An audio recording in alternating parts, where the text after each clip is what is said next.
دوت هيخلي الأزمنة تبقى بالنسبة لك أسهل مما تتخيل. لو طول عمرك دايما بتتلخبط ما بين I go أو I went أو I have gone ومش عارف انت تقول كل واحدة فيهم امتى، أنا مش هحفظك كل الأزمنة اللي في الإنجليش، لكن أنا هخليك الأول تفهمهم. أول حاجة كده والفكرة الأساسية اللي أنا هبدأ أتكلم عنها هي إن أنا عندي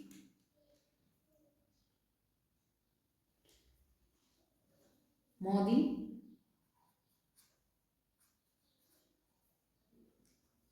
حاضر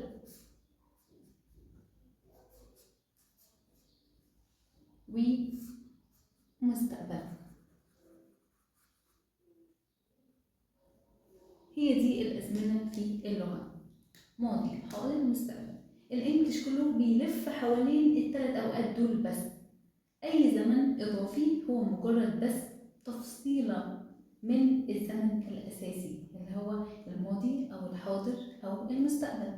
طيب ليه بقى إحنا بنتلخبط؟ لأن إحنا مش عارفين أو حاسين إن إحنا متلخبطين لأن إحنا مش قادرين نتصنف وحاسين كل الأزمنة دخلت في بعض. أول حاجة خالص وهو الحاضر. الحاضر دوت حاجة بتتكرر، حاجة بتحصل على طول. مثلا لما أقول I go to work every day، دي حاجة في زمن المضارع لأن دي حاجة بتحصل بشكل مستمر، present simple. طيب أنا مثلا لو أنا عايزة أتكلم عن حاجة عادة أو حقيقة ثابتة برضو، فهو هيبقى في زمن المضارع أو الحاضر present simple. present simple يعتبر زمن العادات والحقائق. present simple هو زمن العادات والحقائق، وبيندرج منه بقى present continuous اللي هو المضارع المستمر، الحاجة اللي هي بتحصل دلوقتي. present continuous like لما أقول مثلا I am playing، دي حاجة بتحصل دلوقتي، أنا بلعب دلوقتي. أو I am studying English أو I am watching TV I'm studying now، فده present continuous. ولكن الاثنين هما برضو بيقعوا في الحاضر المضارع. يندرج بقى مضارع بسيط، مضارع مستمر، مضارع تاني، مش هتفرق، كلهم واحد، كلهم حاجة بتحصل في الحاضر، بتحصل right now يعني، فهو دوت الحاضر. بس كده. الماضي بقى لما نيجي نتكلم عن الماضي حاجة حصلت من زمان.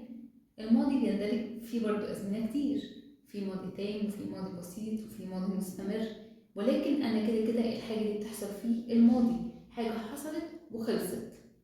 مثلا I played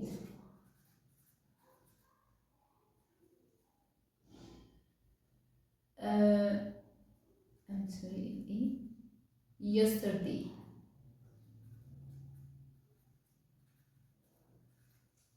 I played yesterday أو I watched TV last week. طيب الباست كونتينوس اللي هو الماضي المستمر، حاجة كانت بتحصل في وقت معين في الماضي. مثلا I was playing. أنا بحاول أفهمك الأزمنة أصلا اتكونت إزاي أو حصلت إزاي في اللغة، لكن بعد كده بقى تفصيلا كل زمن ليه بقى كلمات وليه تركيب فورميشن للجملة، لكن الأساس إيه؟ الأساس إن كل الأزمنة بتدور حول الماضي والحاضر والمستقبل. تمام؟ فالحاضر عندي فيه حاضر مضارع بسيط وفيه مضارع مستمر. المضارع البسيط الحاجة اللي بتحصل وبتتكرر كل يوم، العادة. أما المضارع المستمر هي حاجة بتحصل ومستمرة في الحدوث دلوقتي. طيب وبالنسبة للماضي، الماضي حاجة حصلت في الماضي اللي هو الماضي البسيط. والماضي المستمر حاجة كانت بتحصل في الماضي وانتهت. بس I am playing I am watching TV I am cooking. دي حاجة في المضارع. طيب لما اقول مثلا I was watching TV yesterday، يعني انا كنت عمال بتفرج على التلفزيون امبارح. دي حاجة، ده ماضي مستمر، دي حاجة حصلت في الماضي بس كان فعل مستمر، انا كنت عمال اتفرج على التلفزيون بس الكلام ده كان امبارح. طيب لما اقول مثلا I am watching TV now، دي حاجة، ده مضارع مستمر، حاجة بتحصل في الحاضر بس دلوقتي. هو ده الفرق ما بين المضارع المستمر والماضي المستمر، ان المضارع المستمر حاجة بتحصل في الحاضر مستمرة في الحدوث، والماضي المستمر حاجة كانت مستمرة في الحدوث في الماضي. تمام؟ هو دوت الماضي والحاضر. طب وبالنسبة للمستقبل بقى، المستقبل أنا عندي حاجتين. عندي في المستقبل في عندي نوعين اتنين، عندي في will وعندي في going to. ايه الفرق ما بينهم؟ الفرق ما بينهم عامله لكم فيديو تاني، بس انا بتكلم سريعا عن الفرق ما بين الازمنه عشان الناس ما تتلخبطش ما بينهم. will، الفرق يعني ما بين will وما بين going to فرق سهل جدا وبسيط. will هو قرار في ذات اللحظه، في نفس ذات اللحظه. مثلا I will do my homework now، انا هعمل الهومورك بتاعي دلوقتي. I will do my homework. I'm sorry. I will do my homework. I'll call you. I'll open the door. I'll turn on the light. كل ده قرار في اللحظة، فبقول will. طيب أمال going to بقى؟ going to هي خطة مسبقة، خطة أنا عملتها قبل كده. يعني عملت الخطة، أنا عايز أسافر مثلا إيطالي الشهر الجاي، فأنا قعدت أخطط وأعمل وأروح وأعمل الباسبور وأعمل الشنط والأوراق اللازمة للسفر والفلوس وأحضر الفلوس. كل دي حاجة زي preparation plans، خطط إعداد كده. عشان إيه؟ عشان أنا هسافر last week the next week مثلا I'm going to travel the next week. فدي الفرق ما بين will و I am going to. إن will هو قرار في اللحظة I will call you، أما going to مع خطة مسبقة. I am going to travel. I'm going to like enroll in the university. هسجل في الجامعة. عملت حاجات كتير وأوراق وحاجات كتير جدا عشان وحضرت الفلوس وحاجات كتير جدا سبقها خطة يعني قبل ما ان انا اعمل الحاجة. فهو ده الفرق ما بين will و going to. ان will هو قرار في اللحظة، قرار انا عايزة اقرره في اللحظة في المستقبل طبعا.